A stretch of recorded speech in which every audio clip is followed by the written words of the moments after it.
Shannon on the podcast. Tuesday, Robert. Sirius XM. Tuesday, and MLSE did not have a good night last night, Bob. And I know I try not to be too Toronto centric, but Leafs lose, Raptors lose. Well, and I don't think we're going to talk about the Maple Leafs because you couldn't say anything good about them.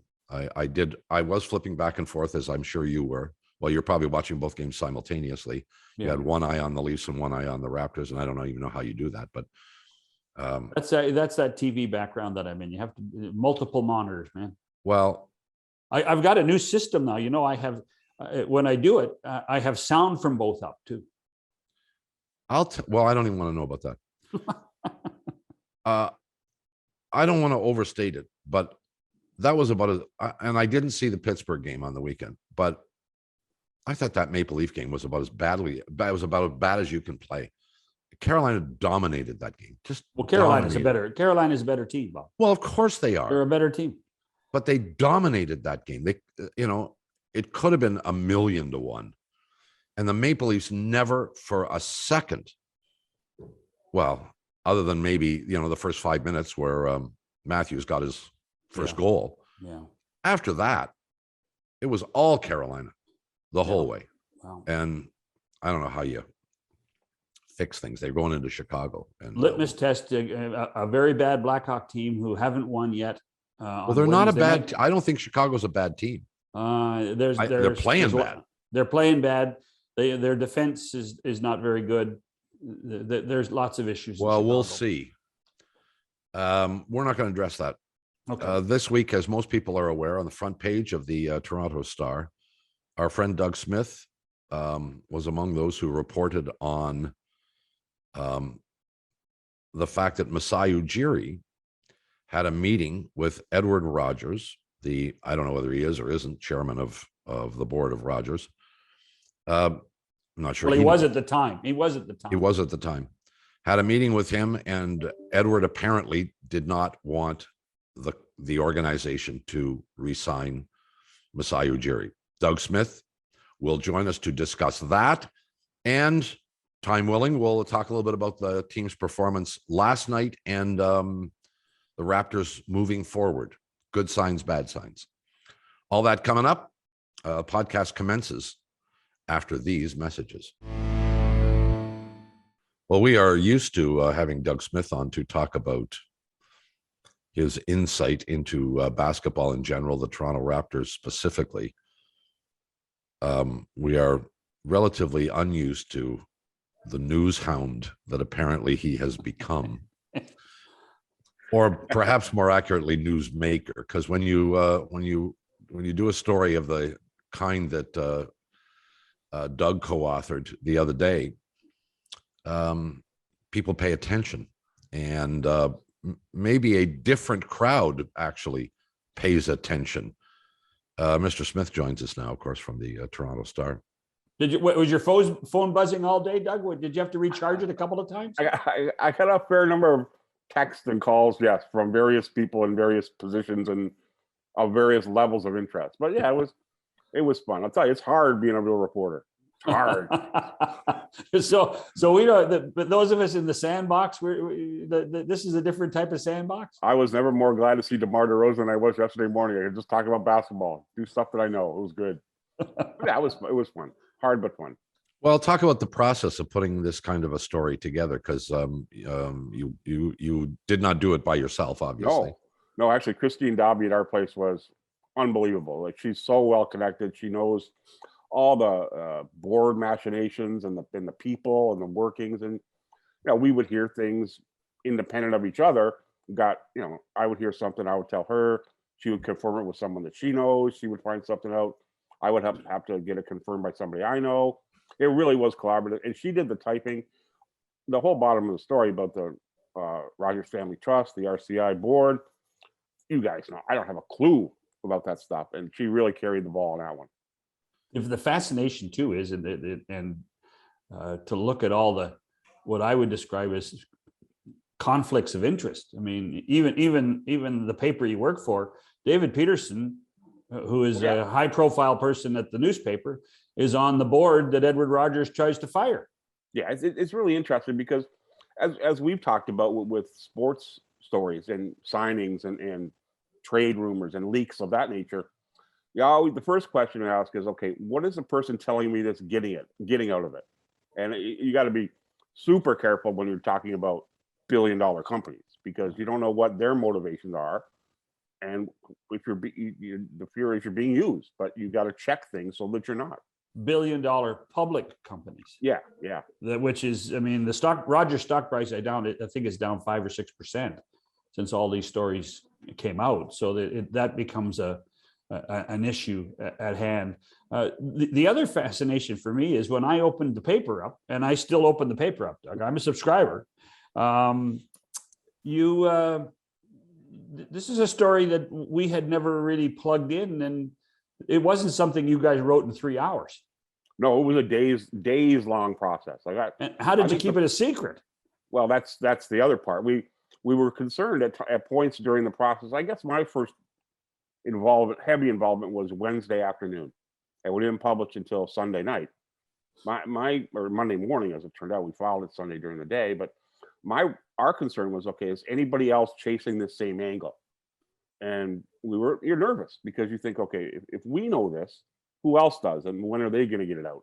Right. And as it turned out, there was nobody else chasing the Masai Ujiri angle of the Rogers story. Perhaps we should take a minute here and just summarize this story. And actually, it's 2 levels, because there may be people out there that are going, well, I don't know what they're talking about. I can't imagine that's the case, but there might be.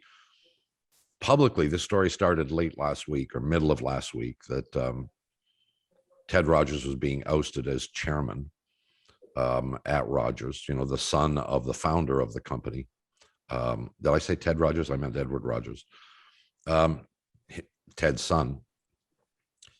And Edward's decision to not only fight his ouster, but to put together a group and proclaim that he himself was going to get rid of the board of directors of Rogers and put in his own board of directors of pals, chums, whatever. So that was the dominant story for, I guess, Thursday, Friday, Saturday of last week. And then Smitty's piece, while it identified all of those levels, also included a meeting this past summer, Smitty, I think. Yeah, end of July, like the July 30th, 31st, August 1st period. But right before the announcement that Masai was coming back. Yeah, that Edward Rogers had met with Masai Ujiri. For whatever reason, either didn't like him or didn't think he was worth the money that they were talking about giving him, probably both, and tried to influence the decision on that. And Larry Tannenbaum effectively has veto power over those kinds of decisions, right? Yeah, the NBA governance system is fail-safe. It demands that no matter what entities own a franchise, there has to be one voice. And it's up to the franchise to determine who that voice is. Maple Leaf Sports has determined it is Larry Tannenbaum. So he is the NBA governor, and he is the person who deals with the NBA. Bell's not involved, RCI is not involved, Kilmer's not involved, it's Larry. He's the NBA governor, so he gets to make the final call to the NBA. And I think that part of the story was, I don't think Edward Rogers understood that, because he called Adam Silver, the commissioner, and Rick Buchanan, the chief legal counsel, to try to extract some concessions in Masai's contract situation, when he just couldn't, because that's just not how the governance exists. And that he didn't know that is a little bit of level of naivete, but he's got so many other fingers in so many other pies, maybe just didn't know. So one of the missing pieces of the puzzle is, how much is Masai being paid and how long is the contract? Well, Michael Grange had it first. $15 million is a contract per year. Wow. I understand it to be 5 years, but there are the new stuff that we found out on, besides the number, was there are stuff tied to incentives. There's money tied to increased valuation of Maple Leaf Sports. Right. If it goes up by 500 million, he gets so much. There are charitable components, I think, to his Giants of Africa Foundation. The contract is very complex and not normal. The base salary is 15 million, which makes him by a margin of probably 40% the highest paid executive in the NBA. So it's a it's a big deal. Doug, is it too simple to put two and two together? How many times you've been on with us and we kept asking you the question, when's the Masai deal going to be announced? Was this the reason? It was part of it, yeah, because there was issues at the Maple Leaf Sports Board that they didn't know whether Ed Rogers would be on board with it, and that took time to figure out that he wasn't, but there was a way around him. I'm not sure it was the driver that took it so long, because I do think, and it was confirmed to us last week, Masai wanted to wait till the end of the year to start. He wanted to take care of Bobby Webster, take care of his people, get them in place, and then he would deal with Larry. So that wasn't particularly new, but I do think this was a point in why it took till the end of July. August 5th, they announced it, instead of just getting it done 10 days after the season ends.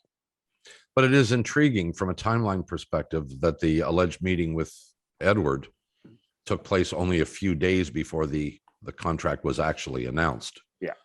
So I'm assuming that they had an agreement, a verbal agreement on the deal. Edward found out about that deal, and at that point decided to stick his nose in and ultimately have a face-to-face with Masai, correct? Yeah, that seems to be exactly what happened. That it didn't take long after that meeting. If that meeting was on July 31st, they announced the contract or announced him coming back on August 5th. So yeah, it was like the last kind of meeting before we do this. And when it went south, Larry just finally said, "Yeah, I'm doing it. I'm the guy. I can do it. I'm going to do it." Well, I guess the one, if you're a sports fan in Southern Ontario, or a Leafs or a Raptors or a TFC fan of any ilk, the question really gets asked is, how does this affect me and how I watch my teams? Yeah, and truly does it? I don't think so. Not at this point. The one of the very interesting points that Christine got that we didn't know about, she found out there was going to be a spin-off company that if part of the contract negotiations with Masai, and when Edward Rogers went to Silver, there was a 12th clause in the contract that allowed him to create a spin-off company that would have melded Rogers' interest in the Blue Jays with Rogers' interest in Maple Leaf Sports. It would have changed the ownership dynamic of Maple Leaf Sports dramatically, and it would have put everything under one umbrella, which may or may not be the right thing to do eventually, but it wasn't the right way to go about it. And that was, I think, the huge problem, that 12th issue in the contract, or what Edward Rogers went to Adam Silver with. That just wasn't going to happen, because Bell wouldn't do it, because they would lose some kind of leverage in an organization. Then all of a sudden Rogers brings in the Blue Jays, and their value is how many billions of dollars, I don't know, but it ratchets up their power at the expense of Bell, let alone the broadcast stuff like that. There's two competing networks who, in the basketball side, share things 50-50. If you bring in the baseball side, where Rogers does 162 games, well, now there's a dynamic there that's bizarre. Just a weird kind of situation. The other thing is, and this was a follow-up from your cohort, Bruce Arthur. He wrote a story on this as well, and not a big factor in it. He mentions that there's a possibility in the next 5 to 6 years that Larry Tannenbaum will sell his equity in the company. That's the first time I have ever heard that or seen that. That was a shock to me. I was a bit taken aback too, but Larry's not a young man, and he's done a lot, and he's got philanthropic things that he might want to do with the rest of his life. But I do think Masai would have. Larry's not going anywhere as long as Masai's contract is in place, because Masai wouldn't have signed it if Larry wasn't going to be here. Let's put it that way. So I think that's a fair thing to say. Well, it's also interesting, to your previous point, when John and I were at Rogers, and of course. Wait, hold on. We were at Rogers? Yeah, we were. Okay. And I wonder if I can go back on that campus. I don't think so. Well, and John and I have not talked about this, so I don't know how much he knew or thought he knew.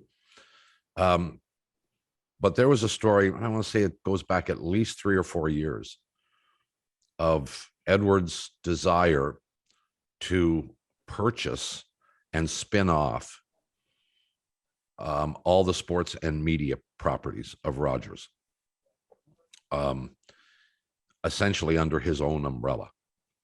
What the relationship with Rogers would have looked like after that, I have no clue. No idea how serious these conversations were. But that was, and I heard this repeatedly over a period of well more than a year, that this was what Ted or Edward wanted to do. And it may speak to some of the things that have happened subsequent to that. It clearly there was an adversarial relationship between Edward and the board and his siblings. The fact that Edward wanted to take this chunk, which was the core of where his dad had started the company, right? Take this out of the equation and essentially run it himself. Now that has not materialized, and in all likelihood will never materialize, but it does speak to Edward's greater interest in those original pieces, the media and sports pieces that Ted put together, rather than the biggest part of the empire, which is internet, cable, telephone stuff. Yeah. And that, just so people understand, you talk about the value of the Toronto Maple Leafs, like 37.5% of the Toronto Maple Leafs, 37.5% of the basketball team, the Rogers Center, Rogers Center, formerly Skydome, all the media assets, as big as people think that is, and it's in the billions, it is an infinitesimally small part. Less than 3%. Yeah. Of what Rogers is worth.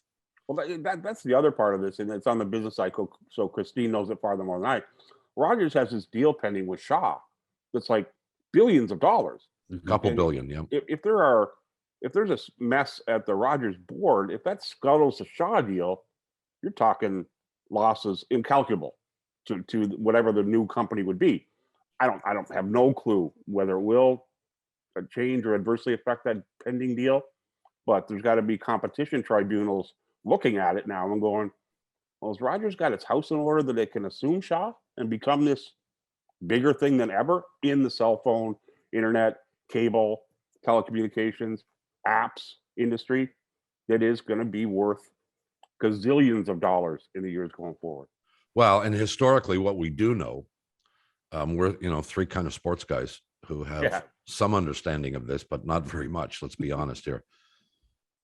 But the government of Canada, who has to approve all these kinds of transactions, has certainly not been overly receptive to the notion of big companies getting bigger. Right. And all you have to do is look at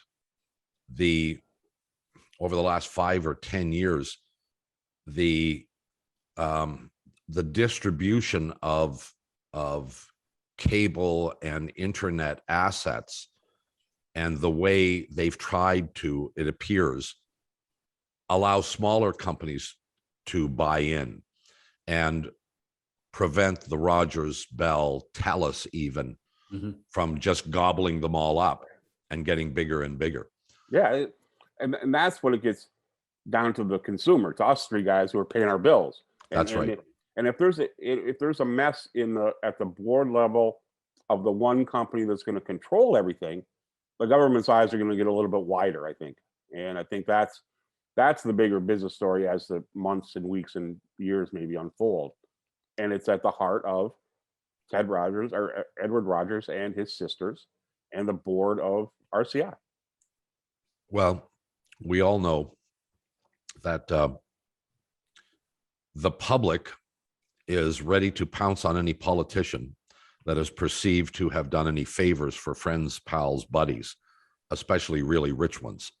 Yeah. And I would think that the government of Canada would be very aware of the scrutiny that would come as a result of approving the Rogers Shaw deal. And the funny thing, and the thing that sort of struck me and Christine yesterday was, obviously this is not a new business story. It's been going on. There were some new bits in the last week for sure. Sure. But the number of people who woke up and decided, okay, now I care because Masai's involved. Yep. Like, you can screw with who owns telecoms and you can screw with that, but you can't screw with Masai Ujiri. And it got a whole different dynamic of people now paying attention to Rogers. Well, and then 100%. and to that extent, Doug, you're right. Because again, it goes back to the sports fan. All this stuff talking about legalese and corporate governance, your eyes glaze over. Right. Yes. But I'll tell you what, what's going on with the Raptors? Yeah. And can they help the Leaf power play? Exactly. And here's the other thing with everything. And we did a whole show yesterday based on what's going on with the Maple Leafs and the issues going on with the Maple Leafs. How does this type of thing affect, the order of and the demand for respectability from Brendan Shanahan, Kyle Dubas, Sheldon Keefe? I mean, exactly. is this a distraction on that level? I don't think we know yet. I think that there are people that certainly care that are in the boardroom, but you have to always wonder now that it's trickled down to this level, how it affects all of us. Well, I'm sure there were Leaf fans who woke up yesterday, read Christine and my story, and thought, okay, they screwed with Masai. Are they screwing with Shanahan? Right. That kind of, Exactly. that's the level. And now all of a sudden, these people, like Bob said, who wouldn't know a thing about corporate governments or telecoms, now are all up in arms because it's Masai, beloved Masai Ujiri. Maybe the best loved sports executive in Canada in the last ever. You can make that argument, can't you? I think so. Yeah, He I think you crosses can all too. paths. National team. Maybe Beeston back in the day in the mid 90s. Oh no, Beeston would have qualified for sure. Yeah. Success breeds admiration and Yeah. respect, and Paul's a great guy. Paul's a great guy. Relatable to the normal person. Well, yeah, much more. I think the three of us know him much more, much better, much closer than the average person does, and we know him to be, well, he's a pal. Yeah. But he was competent. That's right. And His they team won. And they won. It's all about the W's, man. It's all about the W's. Yeah. Masai doesn't win a championship. Is he as beloved as he is for doing his stuff away from the game? No. Well, I can tell you this much: if Masai doesn't win 5 or 6 division championships and 50 plus games almost every year, including a championship, if he doesn't do any of those, he isn't making $15 million a year as the head guy of the Toronto Raptors. He's looking for a job. Yeah. Yeah. And that's no disrespect to him. No, and he knows it. The bottom line is you got to win. Yeah. And he has. The Raptors played a game last night and couldn't pull it out. But there were some things to take from that, and we want to discuss them as well. We'll take the quick break and come back with Doug Smith of the Toronto Star after these messages. McCowan and Shannon and our pal Doug Smith of the Star. Can we talk basketball? Yes, we can. Okay, good. Can we? Oh, yeah, I can. Yeah, I can. Yes, I can. Well, now you're a front page guy now. I don't know. I'm surprised you took my call yesterday.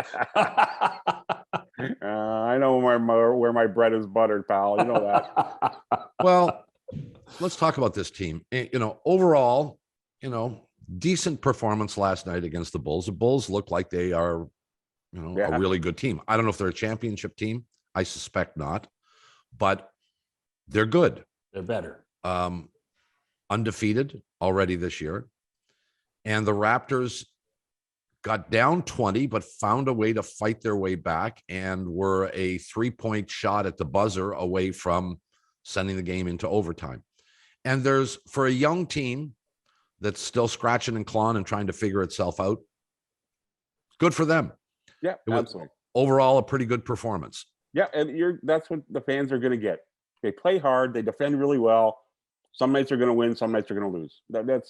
And they know it. And Nick knows it. Bobby Webster knows it. Masai knows it. They're going to be up and down all year because there are a lot of kids on that team, and they're learning how to do what it takes to win in the NBA every night. Is it realistic to think they're a 500 team? I would put them right around there. I think they can go anywhere from 38 to 44 wins. Okay. Right on that 500 cusp. And if one guy gets hurt, then they're going to win 34. If nobody gets hurt, they might win 45.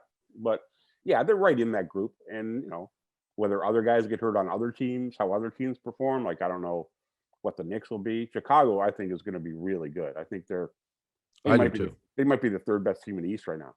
Well, yeah, and that's sort of Maybe where second. that's sort of I don't think they're a championship team right now, but I think they're good enough to be in the conversation. I think the other thing we should remember, and I think I know you do, Doug, but fans tend to forget.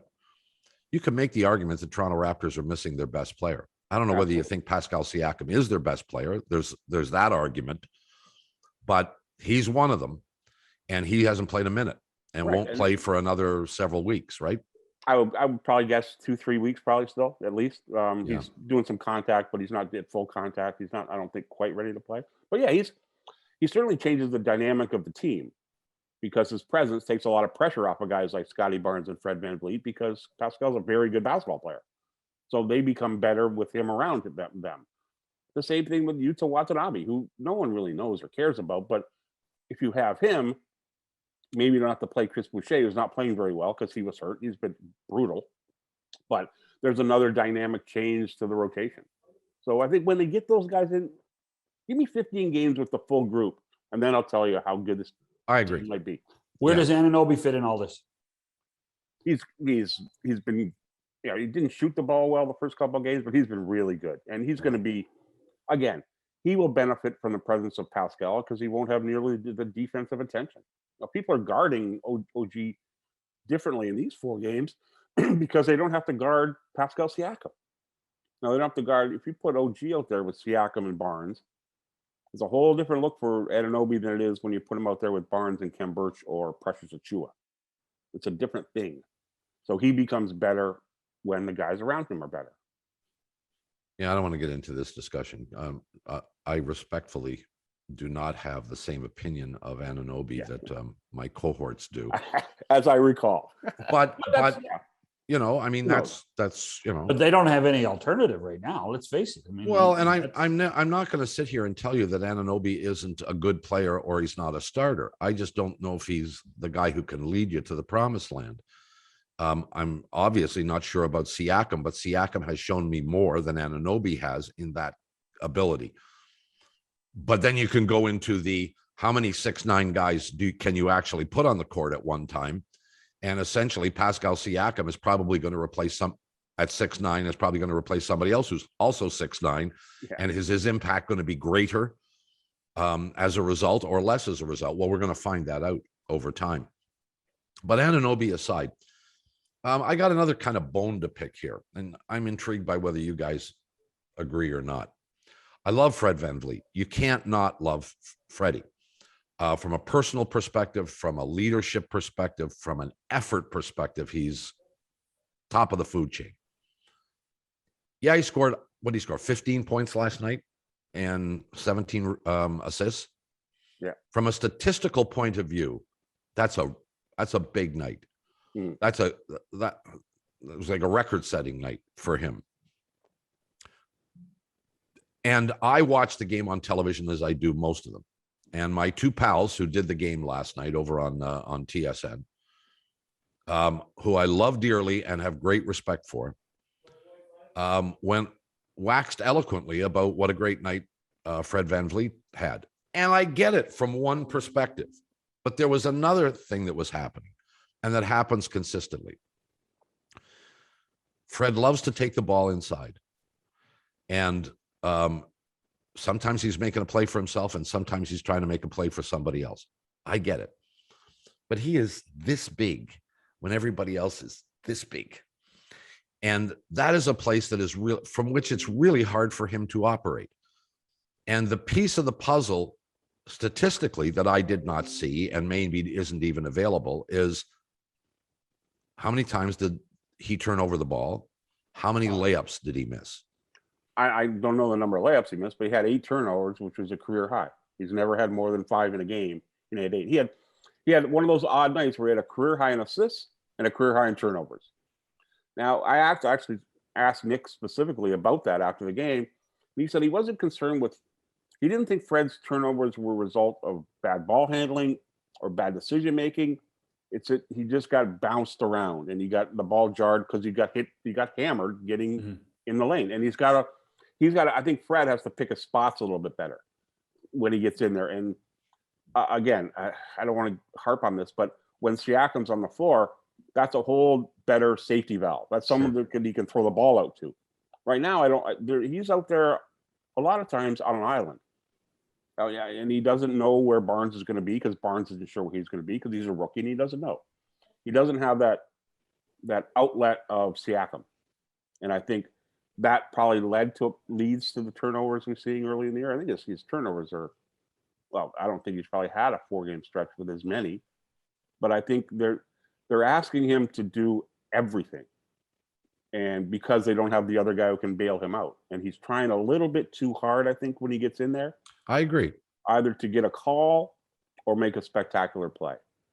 Now, I'm with you on this, Bob. He's a great leader. He's a great player. He's gonna figure it out. But last night, 17 assists, 16 points or 15 points, whatever. That's really cool. 8 turnovers is like 6 too many. Well, and my only point was that was not even mentioned during the broadcast. I don't know. No, I know you were there, right? Yeah. Oh, yeah. And so you're not listening to it. And I mean, I think and look, I know it's a hometown crew and they want to give you all positives and they're not there to create controversy. That's what we're here for. But the truth was it significantly mitigated the impact of his performance last night. And it just went unmentioned. Doesn't this reflect more on who the second guard is? Really? I mean, because not really. Well, not the second guard in who's the backup point guard. It reflects the fact that a lot of the time last year he played alongside Kyle Lowry. Right. Well, I think that's kind of where maybe they're not lost in translation. Yeah, they're not using he and Dragic anymore, which makes sense to me because I think Dragic is better suited as a backup. Kyle was far better suited, obviously, as a starter. But that's a entirely different backcourt dynamic for the Raptors. That not only does Fred not have the outlet of Pascal Siakam, he doesn't have the outlet of Kyle Lowry, so he always has to have the ball. Right. When he played with Lowry, Kyle would handle it half the time. Freddie would handle it half the time. That doesn't happen now.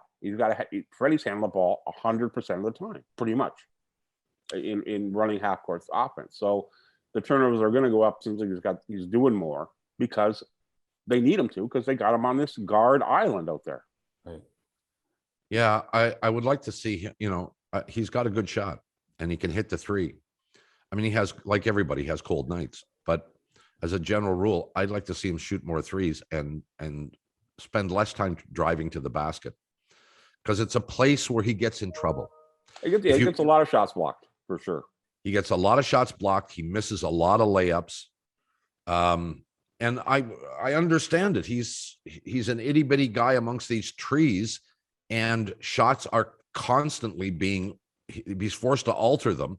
Yeah. And even when he goes in there and he doesn't have to alter the shots, he probably thinks he has to alter the shots. Mm-hmm. Yeah, that's true. Right. So yeah, he's got to be a better finisher and maybe a better decision maker. Like on Saturday in the Dallas game, I noticed twice he got along the baseline in the paint and he came out the other side instead of trying a layup, because there was like Porzingis and some other 7-footer was standing there. Yeah, I think he's got to do that more rather than try to make the shot come out. In the NBA, the parlance is it's called a Nash, because that was a Steve Nash move. Sure. Get in there, get to the rim, but come out the other side and restart the offense. Yeah. He's got to do that a little bit more. I'm sure they're pointing it out to him on film, and I presume he's smart enough to say, yeah, you're right. Well, I'm going to do that more. Yeah. You mentioned Dragic. What do you see out of him? And I mean, I thought it was interesting that lots of people focused on the pregame discussion Dragic had with his Dallas buddies on Saturday. But where do you see Dragic fitting into all this? And have you been impressed? He's been so-so. He's been okay, but he's played a little bit slow. I think he's certainly a backup point guard. He's not going to play 28 minutes a night. He might play 16, 18. I think he's got to look for his own shot a little bit more, because he's a pretty good 3-point shooter, but I think he's not comfortable taking them right now. But he's also out there in that second group with a bunch of kids. And I don't think he's not used to playing with Precious Achua, Ken Burch, whoever, Sri Makailak. Like, used to playing with like Jimmy Butler and Bam Adebayo and those kind of players. So he's getting used to it. He's been okay, not great, but I think he'll settle into a backup role until they trade him in February. I was going to say he's not finishing the season here, is he? No, I can't see it. No, They'll either find a team at the deadline that needs a veteran backup point guard, or they'll buy him out and run the last 20 games with Banton and Flynn. Well, the notion that people were upset because he was chatting with his pals on the. Well, no, I just think everybody was fascinated. I don't think they're upset. I think they're fascinated. But he's no Doncic since Doncic was 5 years old. Well, right. Wait a second. He told me he played with Doncic's dad. What the hell was going on last night? I mean, it was with DeMar. Yeah. DeMar comes in, and and they're all hugs and kisses, and that's not. I mean, it's the same thing, but in reverse, right? It's the NBA. It's a brotherhood, and they know it. Everybody knows everybody, and they've been get it somewhere. Yeah, that's fine. We get it. Doesn't mean they don't try to beat each other's brains out when a ball's in play, but they do. That's what they do. By the way, did you see the Draymond Green DeMar video? I did not. I haven't watched it yet. I heard it was great. It was fascinating. Yeah. But it really leads me to believe that DeMar's still not very happy about being traded. Oh, I think it's going to. I talked to him privately yesterday morning after shoot around. He says he saw Masai Summer League and they're okay, but yeah, he still to this day he wanted to play his entire career in Toronto. He wanted to be that guy, and the Raptors made it so he couldn't, and it hurt. And it's 3 years on, and it still bothers him. But man, he's still good. He was so good last night. He killed him. He made like 3 straight shots in the fourth quarter. He couldn't miss in the fourth quarter. Yeah, like everything, whether it was threes, twos, pull-ups. Yeah, baseline shots. He got OG on a baseline one time. He got Barnes in the middle of the key, mid-range one time. He's still really good. He's going to make that Bulls team really, really good, I think. By the way, if he's going to pick a city to play in and win, Chicago's not a bad one to do it in. Yeah, it's going to get back in the playoffs, and he's going to get them. They've been out of the playoffs, I think, 5 of the last 6 years. And if he gets them in there, this group, him and Ball and Vucevic and Levine, they're going to be pretty well fetted in Chicago for sure. Well, DeRozan also went 10 for 10 from the line last night, and we can all recall the early days of DeMar DeRozan in a Raptors uniform when referees would not give him calls when he was hacked. And he could have had 10, 15, 20 free throws a night, and he'd get 2. And it took quite a few years for him to gain the respect of the officials so that he got the calls. Yeah. And now he gets them. Yeah, and that's fine. I'm okay with that. And he makes them. He's in there getting hit, and he doesn't embellish. So when he gets hit, he doesn't fall down. No. Like he finishes through contact. And I think referees and other players respect that. He doesn't flop at all. Well, since you brought that up, does the flopping in the NBA, it almost parallels major international soccer now.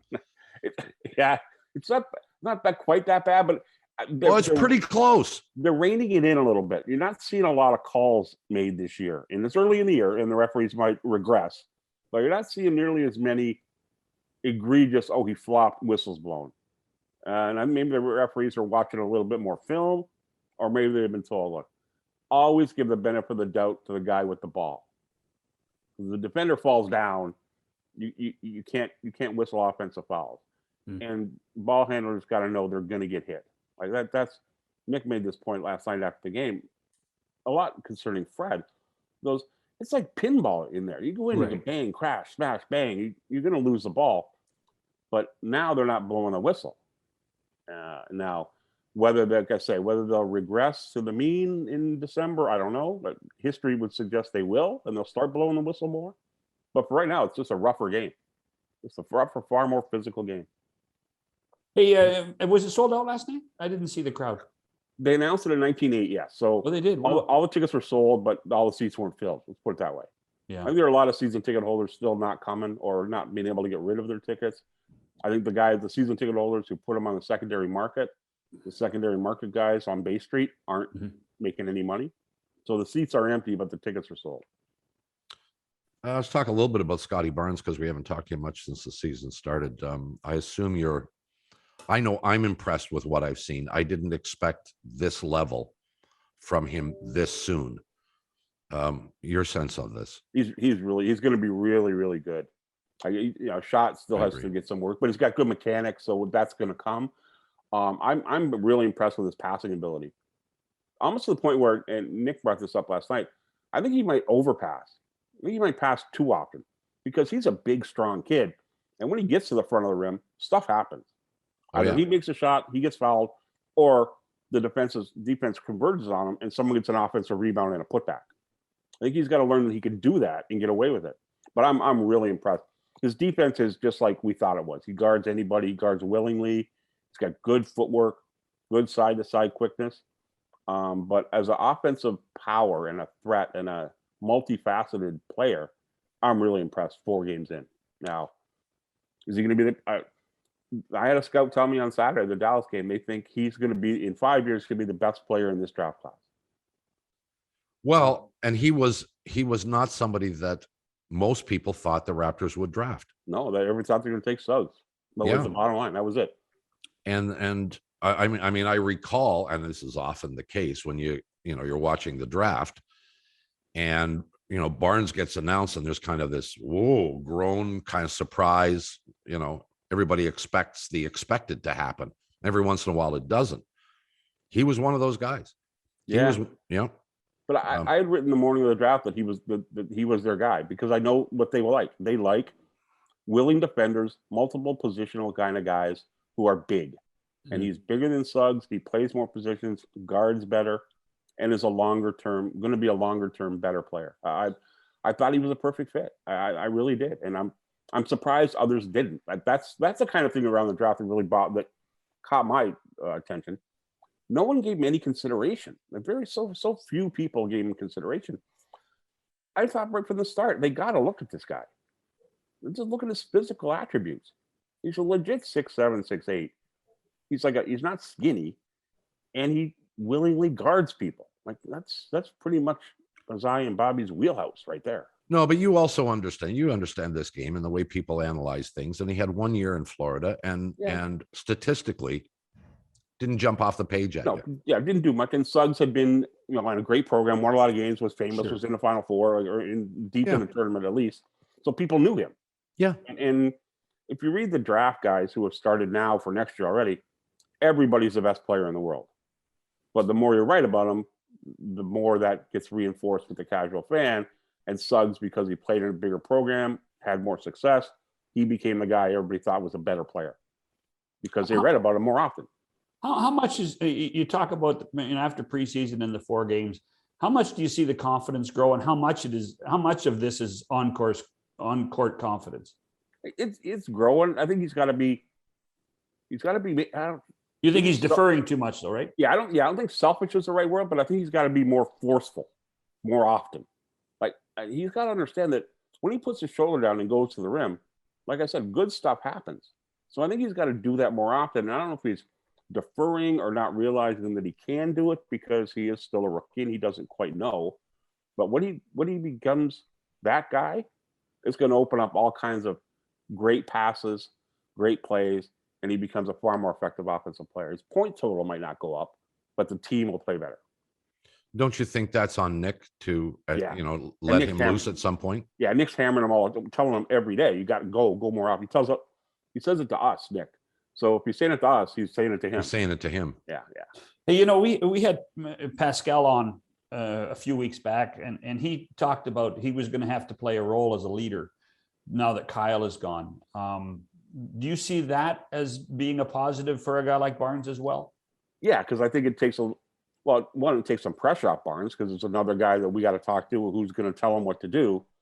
I think Pascal's got to step out of his personality a little bit because he's basically a far more introverted guy than he is extroverted. But you watch him this year on the bench, he's standing up, he's engaged, he's cheering, he's bringing guys in the huddle, which is a new part of Pascal. I did this in a preseason story where I said that the shadow cast by Kyle Lowry was long. And I know everybody said it was, Pascal's a max money guy. Pascal's going to get all the shots. Lowry said it's your team. Nick said you're going to get the shots. Kyle was still in the room, and his personality was still in the room. That's right. And it dwarfs a lot of things. Not here now, is going to be more freeing to Siakam, I think. It might allow him to step out of himself and become that leader hey, this is how we do it. This is how you do it. This is what you got to do. That he would never been able or interested in saying when Kyle Lowry was sitting two lockers over. Before we let you go, anybody else that we haven't mentioned that's jumped off the page for you, especially the newer guys that you like a lot? Nah, I'm still intrigued by Achua, but I think he's got to learn when to back off. Like, I love that the 6'9" guy can get the rebound and go, get the ball, dribble up the court, and go. But he also has to know when he's got to stop dribbling. Like, he goes every time, and he drives into offensive fouls, he drives into turnovers, he drives into crazy jump up in the air passes.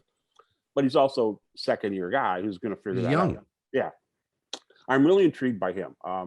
He made a 3-pointer in each of the last 2 games, first 2 of his career. Mm-hmm. He didn't even attempt one last year in Miami. So there's a lot to like with him, but there's a lot of maturing to his game that's got to come. The guy I want to see more of, and I just when he's on his game, he's fun to watch. Is Anunoby. I just think there's something there, man. There's something there, man. Wow. I need to see him play. I need to see him play because he was really, really good in Tokyo in the Olympics because he was a leader. He was like the second best guy, maybe the best guy in the Japanese team with Hachimura, the kid from Washington. But if he can be a shooter and a creator, he's going to make Chris Boucher redundant. That's for sure. There was a couple of times in the bubble in Tampa, not in the bubble, but there was a couple of times in Tampa last year. He went Shazam! There it is. Yeah, he's got all the tools. Then 4 games later, you're going, where did he go? Yeah, he's got. Well, a lot of it's opportunity too. He had very limited minutes last year with the Raptors. You know, he's going to play a lot this year when he gets back. That's for sure.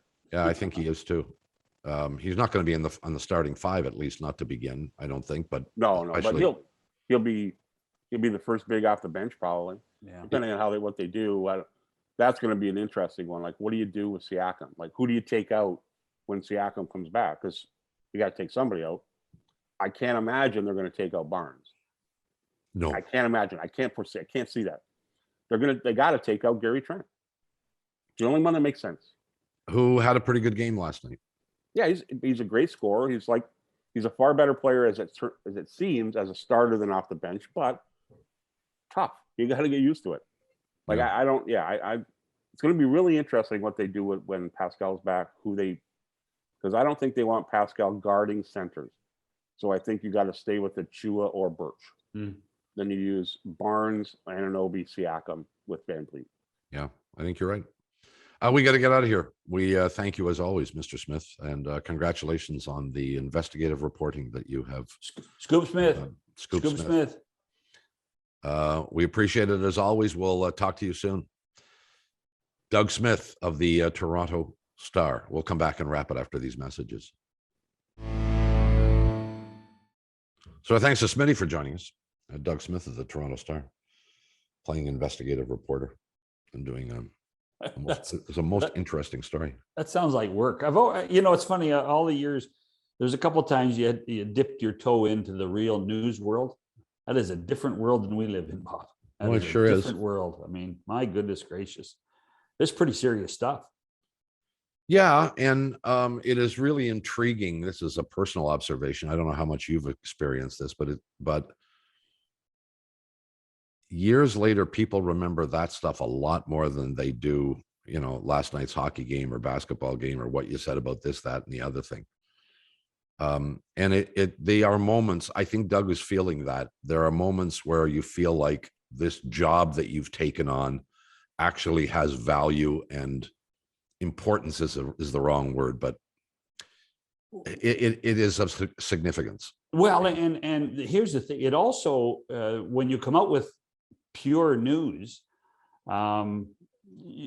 you become part of the story. You become part of the story. And you're under the microscope, and you're starting at a certain point. You review what you wrote or what you said, and then you start to wonder, well, why are they talking about me? I mean, I'm not the story. And so there's lots of people in our business that want to report the news and want to be part of the news, but as soon as the focus becomes on them, it really is a jarring movement. It's jarring to you, and that's fascinating to have listened to Doug talk about the process that he went through, and how happy he was to go to the morning shoot around and talk to players again. Well, it's also interesting, and I can think of numerous times that this happened to me, but one of them was the Sidney Crosby injury. Remember the neck injury? We were there in Ottawa with you. We were in Ottawa. Yeah. And I just got deluged with people wanting to talk about, like, how did you find out? Who did you talk to? What did you do? Blah, blah, blah, blah, blah, blah, on and on. And I thought, well, like, I've given you everything I'm going to give you. There isn't any more. Well, and as I recall, what happens in those situations, it's not necessarily the story that you've told, but they challenge your authority to tell the story. Oh, of course they do. Yeah. And then you go at one point, guys, I'm telling you the truth. I'm not making this stuff up. I mean, there's no advantage of making stuff up. And look, you would be the first to acknowledge that Bob McCown doing breaking a hockey story is not exactly what you expect. I get that. I am not the hockey insider hockey puck, but I got the story. I checked it. I made sure it was accurate. Yeah. And I took my time at it. And it was ultimately confirmed that it was accurate and was not what everybody else was talking about. Yeah. And listen, and to wrap up on the Rogers saga, I mean, just, fans want to know how it affects their teams. In the end, how does it affect their team? Does it help me get W's? Does it hurt me with losses? And other than that, corporate governance kind of eyes glaze over most of the time. I'm sure Smitty feels good about the work that he did. He should. Yeah. And we applaud him and his co-author for the story that they revealed to us. And it will have ramifications for some period of time. That'll do it for us. We hope you enjoyed this edition, and we'll return for yet another somewhere down the road. For John Shannon, Bob McCown, we'll see you tomorrow. Talk baseball tomorrow. World Series Game 1 tonight. Yes, sir. See you then. Goodbye, everybody.